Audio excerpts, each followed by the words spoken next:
इस वीडियो में कुछ दृश्य और चित्र संवेदनशील और विचलित करने वाले हो सकते हैं। दर्शक कृपया अपने विवेक से देखें।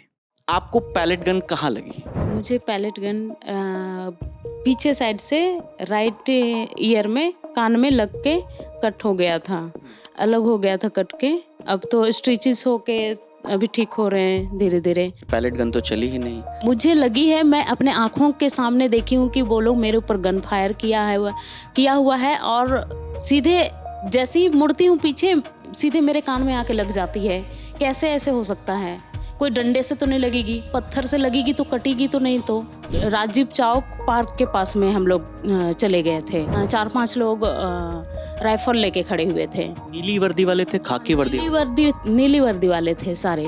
2-3 लोग हमारे ऊपर गन ताने हुए थे, तो हम लोग देख के भागने की कोशिश कर रहे थे। पार्क के ऊपर से ही हम लोग भागने की कोशिश कर रहे थे, पर एक गन मेरे कान के पीछे से लग के निकल गई। खून बहुत बहने लगा। उसके बाद में बार बार खून को मतलब रोकने की कोशिश कर रहे थे, वो रुक नहीं रहा था। इस वजह से मेरा कवर हो गया था पूरा हाथ से। ऐसे लगा कि मतलब फायरिंग इसी से हुई और यहाँ से कुछ धुआं भी निकला था जब यहाँ से कट के निकले। मतलब सीजेपी के किसी व्यक्ति ने आपसे कांटेक्ट करा? उन्हें पता चला कि आपको लगा? बहुत लोगों को मतलब ऐसे चोट के बारे में पता भी नहीं है। एडमिट करने के बाद में मुझे तुरंत मतलब सर्जरी रूम में ले गया। उसके बाद में फिर 3 डॉक्टर मेरी सर्जरी किए। 2 घंटे लगे सर्जरी में। लगभग 15 मिनट में मेरा सारा पेपर्स रेडी करके मुझे हॉस्पिटल से डिस्चार्ज कर दिया गया, लेकिन जबकि मुझे रेस्ट करने की बहुत ज़्यादा ज़रूरत थी उस टाइम।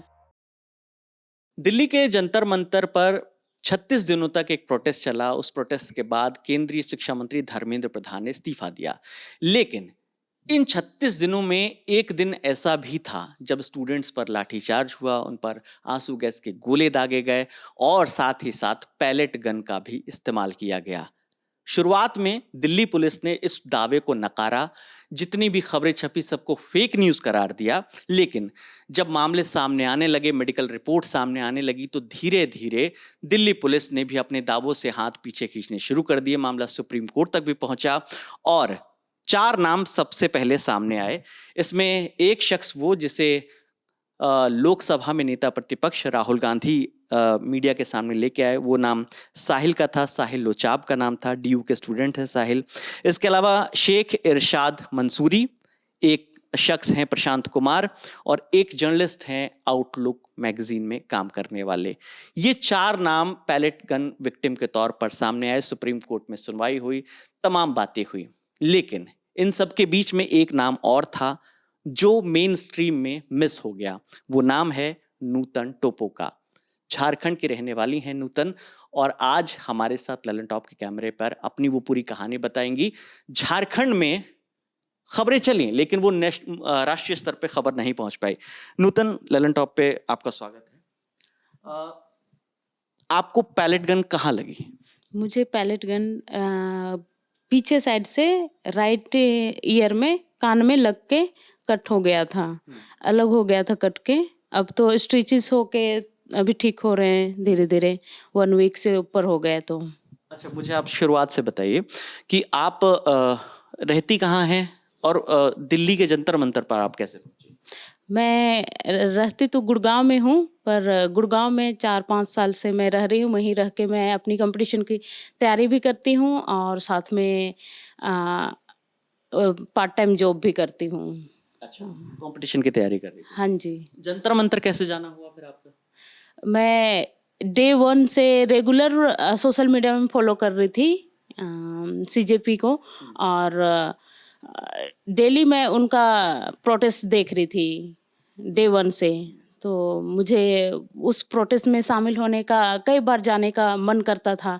बच्चों के मतलब दर्द को देख के मुझे वहाँ पे पहुँचने का मन करता था, पर मेरी जॉब और पढ़ाई की वजह से थोड़ी सी मैं नहीं जा पाई। पर मैं जैसे ही मुझे टाइम मिला, मैं 19-20 को मैं वहाँ पहुँच गई थी।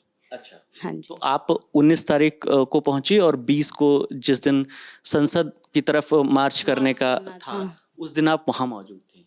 हाँ जी, जिस दिन संसद की ओर मार्च करना था मुझे 20 तारीख को, उस दिन मैं 9:30 बजे तक पहुँच गई थी जंतर मंतर। आप अकेले गई थी दोस्तों के साथ? मैं अकेले गई थी। अच्छा। गुड़गांव से डायरेक्ट जंतर मंतर अकेले गई थी। वहाँ क्या हुआ, घटनाक्रम क्या हुआ उस दिन 20 जुलाई के वक्त?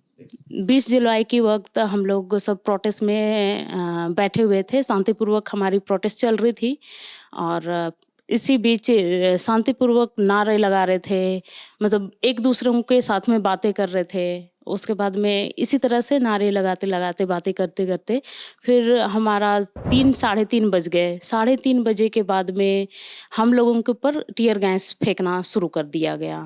आप किस तरफ थी प्रोटेस्ट साइट के? प्रोटेस्ट के मैं बिल्कुल मिडिल में थी। मैं एक तो स्टेज वाला एरिया था। स्टेज वाला एरिया था। स्टेज वाले एरिया तक मैंने सामने एक बार जाने की कोशिश की, पर बहुत ज़्यादा मतलब क्राउड भीड़ की वजह से मैं नहीं जा पाई। इसलिए मैं बीच में ही मतलब फंस गई थी, बीच में ही रुकी हुई थी। पर वहीं पे रुक के हम लोग प्रोटेस्ट कर रहे थे, वहीं मतलब इकट्ठा एक जगह बैठ। फिर ये घटना कब हुई? टीयर गैस तो चलिए, टीयर गैस शेलिंग बार बार इधर उधर से लेफ्ट राइट से हर जगह से हो रही थी। ये इंसिडेंट्स कहाँ? उसके बाद हम लोगों को टीयर गैस डालते हुए हमें पीछे कर दिया गया, बिल्कुल कनाट प्लेस की साइड राजीव चौक पार्क के पास में हम लोग चले गए थे जब हमें टीयर गैस फेंकते फेंकते। उसके बाद में फिर हम लोग पार्क के ऊपर में ऐसे ही खड़े हुए थे, सारे मतलब इकट्ठे खड़े हुए थे। तो 2-3 पुलिस वाले जो विदाउट नेम प्लेट और विदाउट ड्रेस वाले जो भी थे, डंडे लेके खड़े हुए थे कुछ कुछ, और उन्हीं के बीच में 4-5 लोग राइफल लेके खड़े हुए थे। नीली वर्दी वाले थे, खाकी वर्दी? नीली वर्दी वाले थे सारे। आरएएफ के लोग थे। आरएएफ के लोग थे। फिर क्या हुआ? उसके बाद में फिर मैं पार्क के ऊपर, हम लोग बहुत सारे स्टूडेंट पार्क के ऊपर में खड़े हुए थे। तो किसी को जानती थी स्टूडेंट? किसी किसी को जानती थी, किसी को नहीं जानती थी। पर इतने भीड़ में मैं मतलब उनको देखूं या फिर मतलब पुलिस वालों के मतलब फायरिंग से बचूं, ये हमारे बीच हो रहे थे। तो फिर सब अपने अपने इधर उधर तितर बितर हो गए थे। तो इसी बीच में 2-3 लोग हमारे ऊपर गन ताने हुए थे। तो हम लोग देख के भागने की कोशिश कर रहे थे, पार्क के ऊपर से ही हम लोग भागने की कोशिश कर रहे थे। पर एक गन मेरे कान के पीछे से लग के निकल गई। उसके बाद कान एक कट के मतलब नीचे हो गई थी अलग। खून बहने लगा? खून बहुत बहने लगा। उसके बाद में बार बार खून को मतलब रोकने की कोशिश कर रहे थे, वो रुक नहीं रहा था। इस वजह से मेरा कवर हो गया था पूरा हाथ से, मतलब सभी लोग कवर कर दिए थे क्योंकि बार बार मेरे कान नीचे लटक रहे थे, इसलिए कवर कर कट गया था वो हिस्सा। ये जो पूरा ये हिस्सा कट गया था, ये पूरे हिस्से कट गए थे और नीचे ऐसे लटक रहे थे, इसीलिए बार बार कवर करने की कोशिश कर रहे थे। क्या क्या लगा था आपको कान पे? क्या महसूस हुआ था? ऐसे लगा कि मतलब फायरिंग इसी से हुई और यहाँ से कुछ धुआं भी निकला था जब यहाँ से कट के निकले, मतलब जब पीछे से लगी तो धुआं निकल गया था थोड़ी वहाँ से। जाहिर सी बात है, बहुत दर्द में आप रहे होंगी। क्या फिर क्या?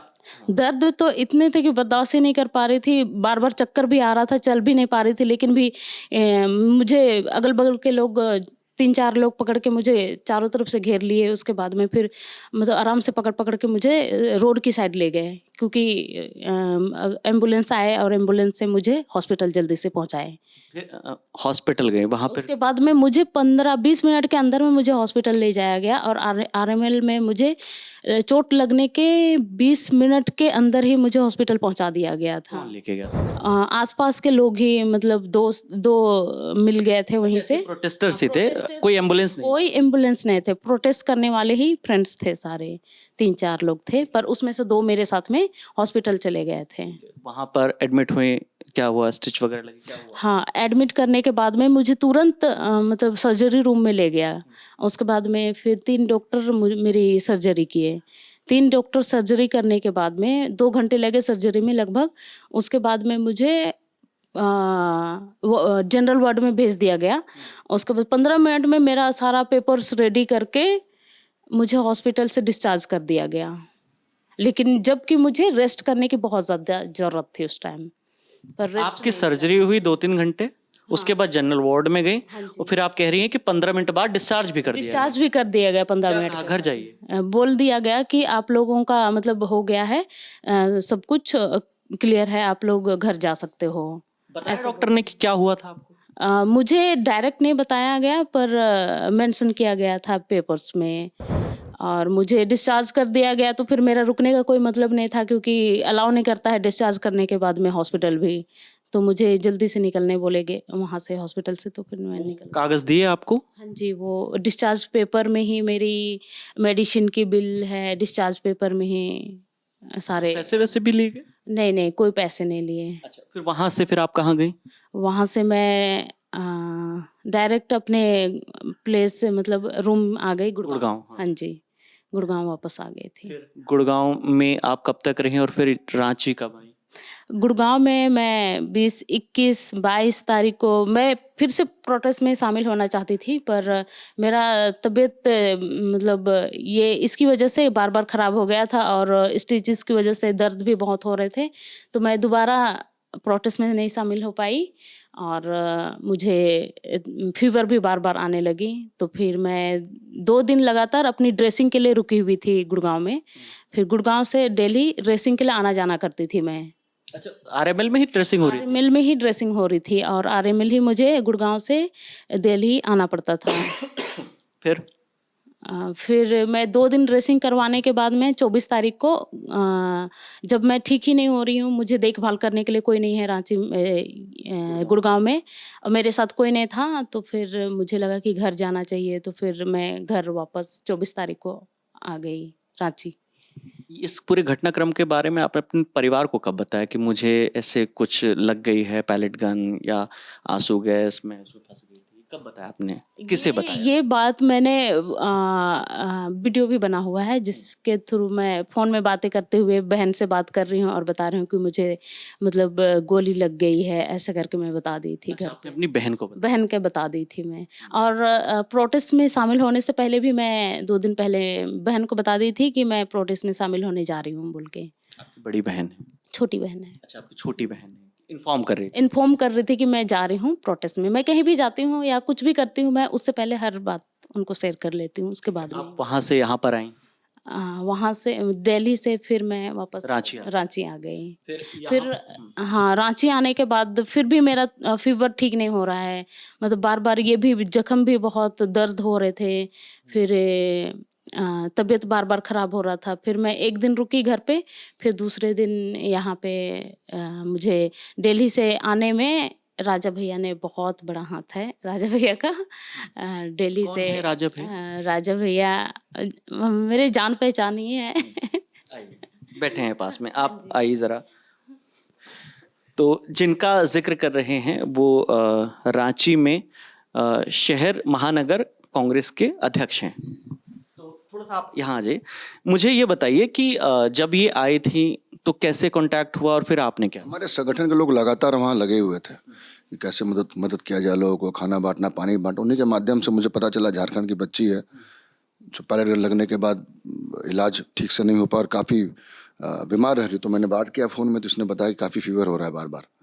तो मैंने तुरंत घर पे कुछ लोगों को भेजा और फिर एक निजी अस्पताल में एडमिट करा के जब चेक हुआ तो पता चला कि इन्फेक्शन फैल गया, इस कारण से फीवर बढ़ रहा। और फिर जब बाकी टेस्ट हुए तो पता चला कुछ टाइफाइड का भी कुछ मामला था, और ठीक से रेस्ट नहीं हो पाया, और दवा भी पूरी नहीं स्टिचिंग के बाद जो देना चाहिए हील करने के लिए नहीं था। तो फिर सारा टेस्ट हुआ, सीटी स्कैन हुआ, MRI हुआ, सारे टेस्ट किए गए। और अभी एक लास्ट टेस्ट, हियरिंग टेस्ट, जो 10 दिन के बाद इसका होगा, क्योंकि सुनने में तकलीफ भी हो रही है। तो ये सारी चीज़ें हमने कराई और अभी ठीक है। अभी तो उम्मीद करेंगे आगे भी ठीक रहेगी। बोल लड़ मुझे एक चीज़ बताइए, मैंने यहाँ रांची जब आया तो मैंने मेरी फीड में वीडियो आया कि उसमें आप एक प्रेस कॉन्फ्रेंस कर रहे हैं, साथ में बैठी हैं नूतन, और आप ये बता रही हैं अपनी कहानी। ये कहानी दिल्ली तक नहीं पहुँच पाई। हमारा काम मुझे नहीं दिखा, चूंकि मैं आया, मैं शॉक था, मुझे वो 4 नाम ही पता थे। तो मुझे जब यहाँ पता चला, मैंने वो वीडियो देखा और फिर मैं कांटेक्ट किया कि भाई यहाँ भी एक विक्टिम है पैलेट गन की। तो आपने तो प्रेस कॉन्फ्रेंस के जरिए अब मुझे पता नहीं क्यों नहीं पहुंचा। सारे चैनल्स तो उसमें आए थे। मैं लगातार ही हमारा जो कार्यक्रम छात्रों की गूंज चल रहा है उसको लेकर हम कार्यक्रम कर रहे और संघर्ष कर रहे थे। इस चीज़ को लेकर जो आंदोलन वहाँ चल रहा था, हम लोग उसको यहाँ से मजबूती दे रहे थे। तो नज़र सबकी बनी हुई थी और सारे कार्यक्रम में लोग तो आ ही रहे थे और सारे प्रेस वाले भी थे। अब जिनको दिखाना उन्हें दिखाया, जिनको नहीं दिखाना उनके हमारे कोई हाथ में तो है नहीं। और ऐसे भी आपको पता है कि सरकार छिपा रही कि पायलट गन इस्तेमाल हुआ है।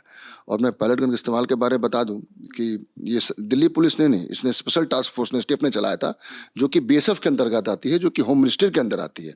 जब तक होम मिनिस्ट्री का ऑर्डर नहीं हो तब तक वो हिल नहीं सकती है। तो इसकी जिम्मेदारी आप समझिए किसके ऊपर जाती है। इन सब मामलों के कारण ही इसको छिपाया जा रहा था।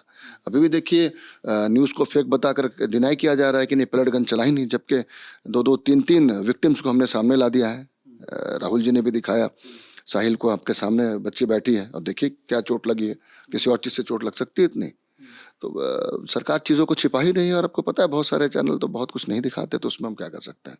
लेकिन हमारा काम है जो सही मुद्दे, सही चीज़ें लोगों के सामने लाना, तो हम लोग ला रहे हैं। तो मैं आपसे एक चीज़ और पूछना चाहूँगा कि जब लाठीचार्ज हुआ उसके अगले दिन हमने बहुत सारे विक्टिम देखे जिन पे लाठियां पड़ी, जिन पे आंसू गैस के गोले जिन्होंने सहे।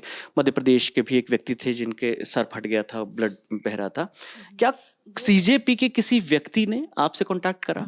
उन्हें पता चला कि आपको लगा है, या उन्हें अभी तक पता ही नहीं चला? CJP के बहुत लोगों को मतलब ऐसे चोट के बारे में पता भी नहीं है। मतलब बहुत बच्चियां हैं, बहुत बच्चे हैं, कोई कोई तो थोड़ी भी चोट लगी ना, वो लोग जल्दी से मतलब ट्रीटमेंट करवाए और घर चले गए। बहुत बच्चे लोग ऐसे थे, पर मेरे भी कांटेक्ट में नहीं आ पाए। और मैं खुद उसी में से थी कि मुझे चोट लगी और मैं वहाँ दोबारा जाने का मतलब मौका नहीं मिल पाया मुझे, क्योंकि मेरा तो तबीयत हेल्थ भी ख़राब हो चुकी थी। इसलिए उसके बाद में फिर इसी तरह से मतलब बहुत सारे बच्चे हैं जो सामने नहीं आ पाए हैं, जिसको चोट लगी है।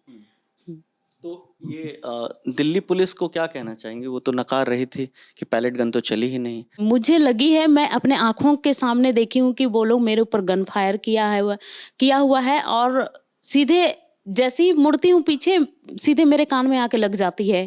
कैसे ऐसे हो सकता है? कोई डंडे से तो नहीं लगेगी, पत्थर से लगेगी तो कटेगी तो नहीं, तो वही बात है। अच्छा, ये इस बात को लेकर आप श्योर हैं कि वो पैलेट गन ही लगी? पैलेट गन ही लगी है मुझे, क्योंकि मैं अपने आँख से देखी हूँ ये। नूतन के पिताजी भी हमारे साथ मौजूद हैं। सर, क्या नाम है आपका? मेरा नाम तैरस टोप्पो। अच्छा, अभी चूंकि कैमरा ऑफ था और आपने बताया कि आप भी फोर्स में थे।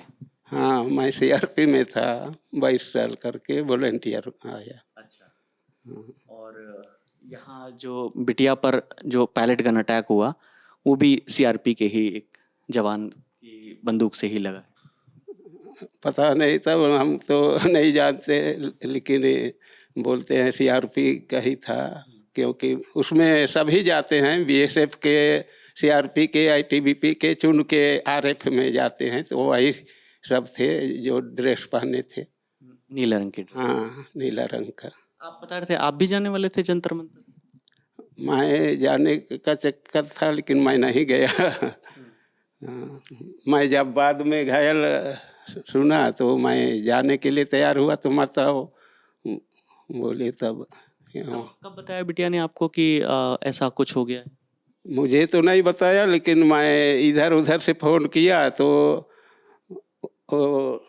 जो ले गए थे वो सब हमको बताए कि ये तो नहीं उठा रही है। उसी दिन बताया, 20 तारीख को? जब हॉस्पिटल में थी तभी जो ले गए थे वही सब बताए कि हम लोग तो आपकी बेटी को नहीं जानते हैं, लेकिन हम लोग ले आए हैं हॉस्पिटल में, RM हॉस्पिटल में, बोल के बताइए।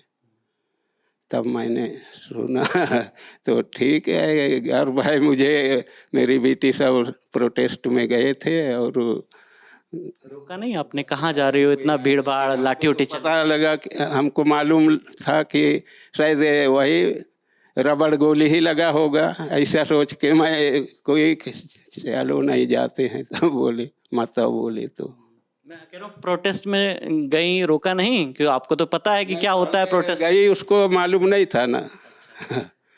मालूम नहीं था, इसलिए मैं कुछ नहीं बोला, लेकिन मैं जाती तब भी मना नहीं करता। और मैं तो पहले बोला था कि जा सकते, जाना चाहिए वैसे प्रोटेस्ट में,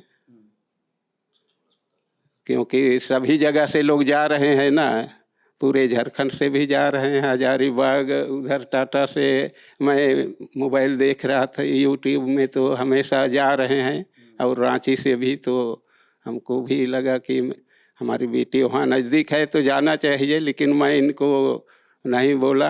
दिल्ली पुलिस डिनाई कर रही थी, लेकिन 4 विक्टिम आए और 5वीं विक्टिम झारखंड से हैं। तो ग्राउंड जीरो से हम लगातार आपको खबरें दिखा रहे हैं। आप दर्शकों की जो भी राय है कमेंट करके हमें ज़रूर बताइएगा। कैमरे के पीछे मेरे साथी हेमराज हैं, मेरा नाम विकास वर्मा है। आप ललन टॉप देखते रहिए। शुक्रिया।